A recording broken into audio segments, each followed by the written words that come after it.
Are you feeling stuck, overwhelmed, or just plain frustrated with your thesis? You are not alone. Many students struggle to make progress, and it feels like the deadline is creeping closer every day. But what if I told you you could finish your thesis in just 3 months? Yes, 3 months. In this video, I'm going to show you how to break through the struggles, get organized, and finally make steady progress towards completing your thesis. By the end, you'll have a clear plan to tackle your thesis with confidence and ease. So let's dive in.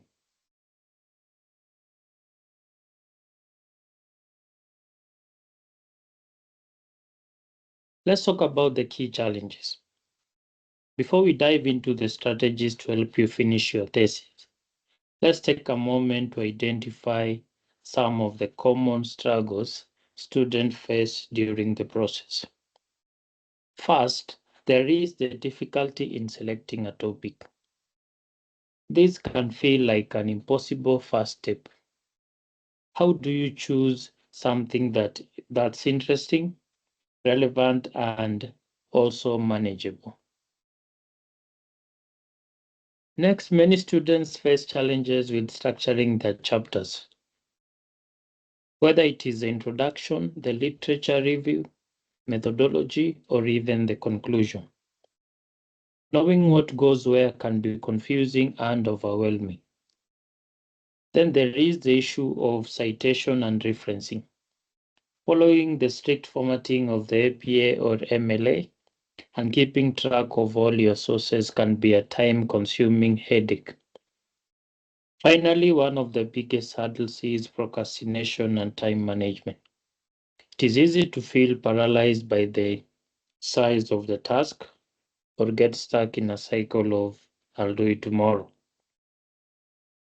If you've experienced any of these struggles, you are not alone. But here is the good news. I'm going to help you overcome these challenges and create a clear path to move forward. Let's tackle them one by one.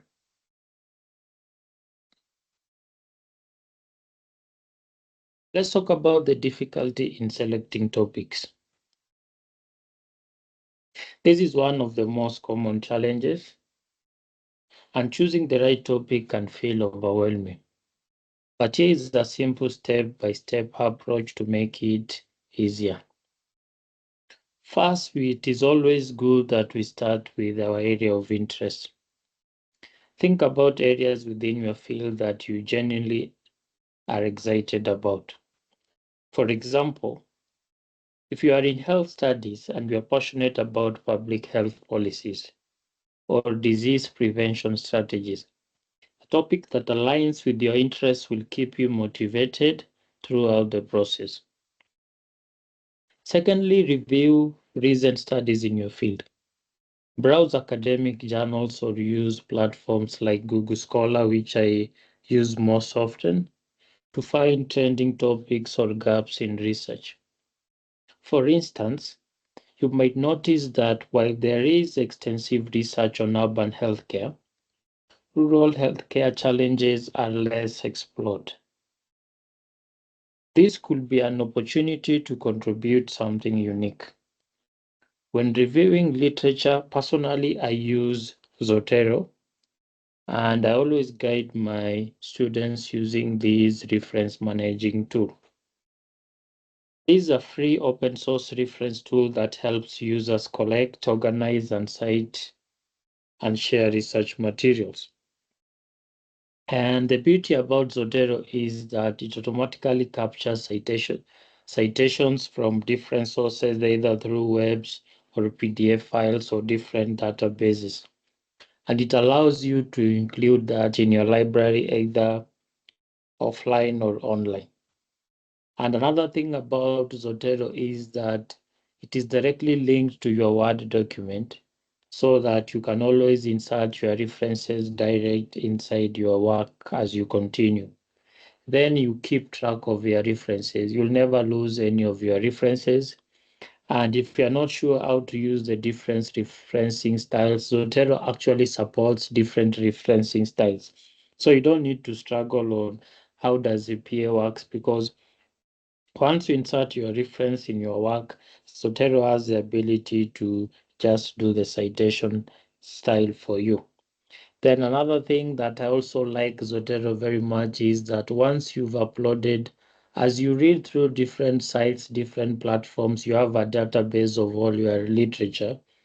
You can always convert it to a CSV file, and you import it inside an Excel, and you can be able to extract a literature review matrix. So Zotero is quite effective for someone who wants to keep a very good track of literature, especially if you are still not sure what you want to research on. It allows you to consolidate your literatures in such a way that now you can be able to generate a topic of your interest. Then the beauty is once you upload those literature inside Zotero, it also generates abstracts of every paper, so that in case you want a quick summary, you already have the abstract already in existence. So if you are wondering how do you keep track of your literature, personally, I'll recommend Zotero because of how easy it is to use and how it allows you to have a very good account of all your literatures. So other than that, the third aspect is you have to align your topic with your resources and timeline. Because if you only have 3 months, for example, you have to choose a topic which is feasible. And let's say, for example, that instead of conducting a large scale survey, you can consider focusing on a case study or the use of secondary data, which is something which is within also the resource limitation and time frame. Finally, you have to discuss your ideas with your supervisor or mentor, especially if it is a school thesis. Then you have to keep your supervisor close because they'll help you to refine your topic and ensure that it is both manageable and academically valuable. And remember that your topic doesn't have to be perfect from the start. It just needs to be a good starting point that you can shape as you go. So, what's your area of interest? And if you've already developed your area of interest, then let's start brainstorming together. The other thing is the challenges with structuring chapters. And there's also another hurdle that students face. And it is easy to feel lost when deciding what to include and where to include. But with a clear roadmap, you can overcome these challenges. And we know that our thesis is structured. We have the three main parts, which is the introduction, the literature review, and the methodology. The introduction basically sets the stage for your research. It includes your research problem, your objectives, and the questions. For example, if your research focuses on improving access to healthcare in rural areas, your introduction should explain why this issue is important and outline your study goals. And because I've already talked about how to develop your literature, now that you've already reviewed several literature, under the literature review, you are able to summarize existing research and identify gaps. The whole idea of literature review is that whatever the previous scholars did, or where the findings or where the research of the previous scholars ended, that is where your research should begin. And to have, so that your research should be able to add new knowledge. That is why in the process of carrying out literature review, you're able to know what were the findings of the previous scholars, what were their conclusions, what were their recommendations, so that it gives you a basis of now where to start. And that is the whole idea, because every research should be able to fill a research gap.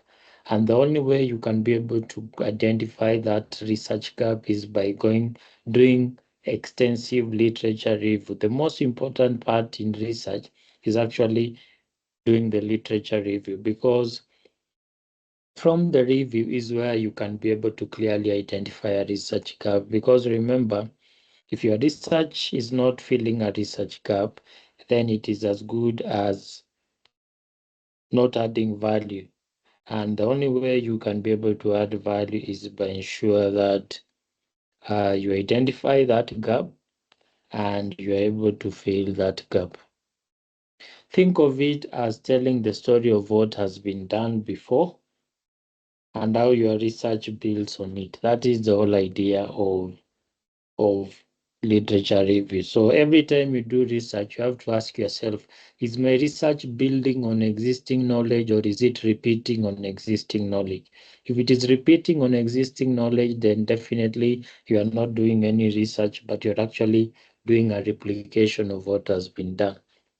Then the other topic, which is fairly easy to do, is research methodology or the methodology part of our research. And basically, this chapter answers how you conducted your research. For instance, did you use an interview or did you carry out surveys, etc., etc. So you have to be very clear and detailed so that you're able to replicate, so that others can also be able to replicate your studies. And the results of your studies must also be included. Remember, when carrying out a research, you first of all draft the proposal. Then from the proposal is when now you can go and carry out the actual research on the ground. So in the process, you'll have now the results and the discussion post the proposal phase. So that once you've gotten your results, then you also have to present your findings clearly.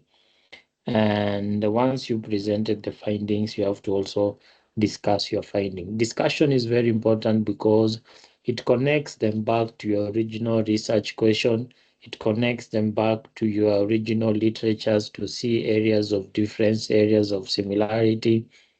And that is very important because it is through the discussion that you will also be able to align the findings with policy. For example, if our research was on traditional medicine or something like that, and you found maybe most people prefer traditional medicine over urban medicine or modern medicine, then the question will be, what is the implication?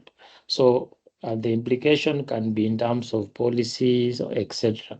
So you have to make sure that the discussion is communicating. It's not just about getting results, but what is the implication? And the only way to do that is now to link your findings with your research questions, and also you link your findings with the work of other scholars, and also whether the areas of similarities or areas of difference and why those differences are likely to occur. Then finally, you have to do your last phase of research, which is the conclusion, which in most cases is just a wrap up of your key findings. In the process, you can also state the limitations and you suggest the areas of future research for other scholars. Still within the challenges of structuring, there is also another part where most people, they always wonder, how do I start? Where do I start? So the best thing is just to break your chapter in smaller sections. When you break your chapters in smaller section, it becomes very easy for you to write your paper. For example, in the introduction, you can start with the background section, then you explain the problem, and finally the objectives. And you can always have outlines because for every topic, there are always subheadings. So you can always break it into subheadings. And when you break it into subheadings, it allows you to review it allows you to actually uh, present. We know that it allows you to actually identify the areas. For example, if it is methodology, I know that I love research design, method of data collection, method of sampling. So you can actually focus on the subheadings, or you break them into smaller sections for you to be able to write the paper well. Another important part is that it is always very dangerous to write your research once at a go, especially if you've made an error. Sometimes you may have spent too much time on it, then it affects the entire research. So I highly recommend that you always review each chapter with your supervisor or mentor throughout the process, either through mail or through video call or physical if possible. Because sometimes when you engage with your supervisor on a one-on-one basis, it becomes very clear to sort out the in-between issues that are likely to arise. Then another thing, you have to take the supervisor's guidance positively and with an open mind. But you also have the freedom to defend your case and you come to a consensus, because at the end of the day, it is your study and you have to fully own it, definitely. So I feel that by following these steps, you'll have a clear and organized thesis structure that flows logically. So that being said, you can be able to now tackle at least structuring of chapters, and you start from somewhere, but always the best thing is just to start. Where you have difficulties, you always have an opportunity to review, and that is the whole idea, so that once you start, then in the process you just review with your supervisor or even friend. It doesn't necessarily have to be a supervisor. Anyone that can be able to follow up on your work, it is always a good thing. Let's talk about procrastination. Procrastination is also another key problem that students face, especially if you are very busy, if you're working class, you're always in work, family, there's a lot of things happening in between. So sometimes it becomes a challenge, but what is important is that it is not unique it's not unique to one person. I know of very many of my students who also have challenges creating time, but I always encourage them that with the right strategies, you can overcome these obstacles and make steady progress. So the best way to do that is just to break your thesis into small and manageable tasks. For example, instead of writing an entire chapter in one go, aim to write at least maybe 500 words or complete a section in a day. This makes the work feel less overwhelming and more achievable. And alternatively, you can create also realistic schedule. For example, you can use a planner to plan out your task and deadline. For example, if you wanted to, let's say you wanted to do literature review section, it's due in a month. You can decide to set weekly goals like, let me write 3 papers in a week or 3 paragraphs in a week or something like that, whichever works for you. And within 1 to 3 weeks, you are able to draft at least 1,000 words. So when you have a clear schedule, it becomes very easy to do that. So what is important is small progress builds up to the bigger progress. You don't need to wait for the last minute, where I've always had instances where when someone, let's say they feel like the paper is due, is when they want to rush over it. That now becomes even more chaotic, because it should be fun, it should be step by step, because remember, at the end of the day, you're also going to present this paper and you want a very good grasp of the paper. So the best thing is also to just break down your time nicely, so that you also fully understand your research paper. Because when you go to present your work, in most cases, you'll always know whether someone did the work or not just by the way they present it. You don't need to second guess whether someone did a paper or not, just from the way they talk about it, the way they present. You'll always know this person did it or this person did not do it. So the best way is just to have a very clear and focused work session that allows you to finish within reasonable time. If you're having challenges, you can always break down your work sessions. For example, you can have 30 minutes and then you do breaks in between. This helps you to stay focused while also preventing burnout. You don't want also to strain yourself. And finally, you can also eliminate distraction. Nowadays, there's a lot happening. There's social media, there are friends, etc., etc. So the best time to do your work is just to find a quiet space, turn off your phone, avoid social media during writing time. This can help you to actually stay focused. Alternatively, you can also set your phone to do not disturb or even block certain websites, so that it gives you ample time to actually write your thesis. And then another thing about procrastination and time management, you can actually hold yourself accountable. How do you do that? You can share your goals with your friends, because I've also had very many of my friends who had challenges writing their thesis, and that is how actually I ended up helping them through this process. At least we used to have sessions. I track their progress. We discuss areas of difficulties. So sharing goals with a friend and peers, or even now the supervisor who is the main person in your academic thesis, it becomes very important. For instance, if you want to finish, let's say, methodology by Thursday, you can just ask a friend to check up on you and to see whether by Thursday you'll have done that. Especially if you are not self-disciplined, at least you can be able to create a structure or a system, and that system can be through friends who can always follow up. By Thursday, they see whether where are you, and they also give you an opportunity to also push yourself further.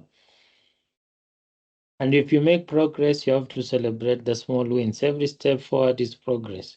When you finish a section, reward yourself with a break, treat yourself at least with something to just appreciate the progress you've made. Because what I know that sometimes these small wins is what contributes to that big win. So I highly encourage you to do that. And with these strategies, you'll not only manage your time better, but you'll also build momentum to finish your thesis. So with that said and done, I'm hoping that you'll make your first small step towards this. And the first step is definitely by going through this video. At least you have a clear picture of what you can do to make it easy for you to finish your thesis. So finally, just as a recap, so that we don't lose track of what is important, we've said that for us to try and finish up our thesis, at least let's start by tackling the common struggles.